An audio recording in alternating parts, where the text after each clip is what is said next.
kú dédé àsìkò yìí ẹ̀yin èèyàn mi. Èmi náà ni èmi ọmọ yín, àbúrò yín, olólùfẹ́ yín níbikíbi tẹ́ bá wà. Mo kí yín tẹ̀sọ́tẹ̀sọ́, mo kí yín tológun tológun, mo kí yín pé ẹ káàárọ̀, ẹ káàsán, ẹ káalẹ́. Ojú tẹ́ fi ń wò mí, ojú náà ò ní fọ́. Bẹ́ẹ̀ ni etí tẹ́ fi ń gbọ́ mi, etí náà ò ní dì. Ohun rere mèremère, nǹkan mèremère, nǹkan tuntun ní ó máa ṣẹlẹ̀ nínú ìgbésí ayé yín, nínú ìgbésí ọmọ yín, nínú ìgbésí ayé ọmọ yín, nínú ìgbésí ayé ọkọ yín. Àní ṣòfò, àní kàndàmú, àní kànjàngbọ̀n, òní tẹ̀yìn gbèrú wá. Ìwọ̀nba tó kù tọ́dún yìí ó fi parí, àlẹ́mì àtèmi àtẹ̀yin àárì tiwa ṣe. Mo dúpẹ́ lọ́wọ́ yín tẹ́ ti subscribe. Mo dúpẹ́ lọ́wọ́ yín, ẹ̀yin tẹ́ ti subscribe, ẹ jẹ́ bá wa subscribe. N ta fẹ́ lọ́wọ́ yín náà nìyẹn, ẹ̀yin lólùfẹ́ wa. Kí la fẹ́ sọ tẹ́ ẹ̀ tí gbọ́ rí? Kò sí nǹkan tá à ń sọ tẹ́ ẹ̀ gbọ́ rí. Ìfẹ́ náà lẹ́ni sí wa tẹ́ ẹ fi ń wò wá. Ọlọ́run nípa náà fẹ́ náà. Ọmọ aráyé mọ̀ nífẹ̀ẹ́ yín náà. Ọlọ́run á nífẹ̀ẹ́ yín. Àwọn tó láyé wọn á nífẹ̀ẹ́ yín. Ẹ ní dẹni àbùkù, ẹ ní dẹni ẹ̀tẹ́. Ẹ káàbọ̀ sórí ètò àṣírí léwé àti ẹgbà àwọn bàbá wa. Orúkọ mi ò yí padà, orúkọ mi náà ni Dr. Aviz Abolade. Àlójú tẹ́ fi ń wò mí, ojú náà ò ní fọ́, etí tẹ́ fi ń gbọ́ mi, etí náà ò ní di. Ẹni bá wọn náà kàtàkẹ́ torí kan, ẹni ráwọn owó. Bí tẹ́ ti ń mú owó tẹ́ fi ń ra dátà láti máa fi wò wá, ọwọ́ yóò ní kan ìsàlẹ̀ àpò.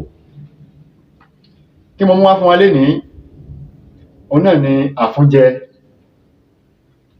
Ẹ tó mọ̀ pé kí ló ń jẹ́ àfúnjẹ? Àfúnjẹ ń bẹ fún ọkùnrin tàbóbìnrin. Ẹ̀rọ àfúnjẹ yìí, iná ni kò mọjú ẹni tó dáhùn. Bẹ́ẹ̀ ni. Báwo la ṣe wá ṣe é? Ẹ jẹ́ ká lọ wá ráìsì tí à ń jẹ. A lè fún ìyàwó wa jẹ, a lè fún ọkọ wa jẹ. Ìfẹ́ ni. Tí ọkùnrin bá jẹ iṣẹ́ yìí, tóbìnrin bá fún ní iṣẹ́ yìí jẹ, tá a bá jẹ, iṣẹ́ ò ní jẹ́ kéèyàn ya dìndìnrìn o. Kò sí pé téèyàn yóò jókòó síbì kan irọ́ o. Àmọ́ ń pa yẹn o. Àmọ́ ilé tó bá ń dùn, tó ń tòrò, tó bá fẹ́ dàrú, kí là á fi tò ó padà? Oògùn ẹ̀ náà nìyí. Tí a bá rí ọkọ àti ìyàwó tí ò fẹ́ sífẹ̀ẹ́ láàrin wọn mọ́, táàrin wọn ò fẹ́ tó ti yé yín, tó dagun, a máa ń fi iṣẹ́ yìí a máa fi ń tò ilé padà.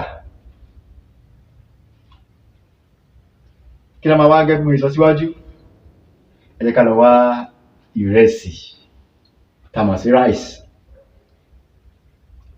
àti ìtọ̀ ìdájí. Ẹ wò pé iṣẹ́ kékeré ni, a máa tá tó iye ọdún. Iṣẹ́ ìfẹ́ràn tó confam ni.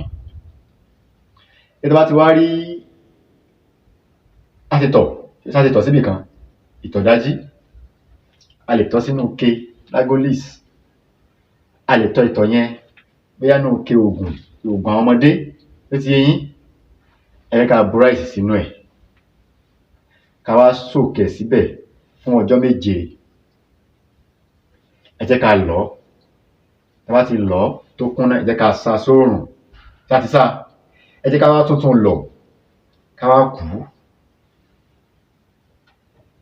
Ẹni tá bá fẹ́ fún ní oògùn yìí jẹ, a lè fi sínú oúnjẹ fún un, a lè fi sínú ọbẹ̀ fún un, fọ́kùnrin tàbóbìnrin. Ẹni tá bá nífẹ̀ẹ́ sí, òun là ń ṣiṣẹ́ yìí sí o. Ẹni tá bá ti ní fẹ́, ẹ má jẹ́ ká ṣiṣẹ́ yìí fún o. Ẹni tá bá ní fẹ́, ẹ má jẹ́ ká fún ní àfúnjẹ, ẹ má jẹ́ ká fún jẹ o. Kò dáa o. Ìyẹn fún obìnrin tí à ń fẹ́, tá a ti mọ̀ pé à ní fẹ́, tá a bá wá fún ní iṣẹ́ yìí, ó lágbára díẹ̀ o. Ọlọ́run ò ní fẹ́ dáríjì irú èèyàn bẹ́ẹ̀ o.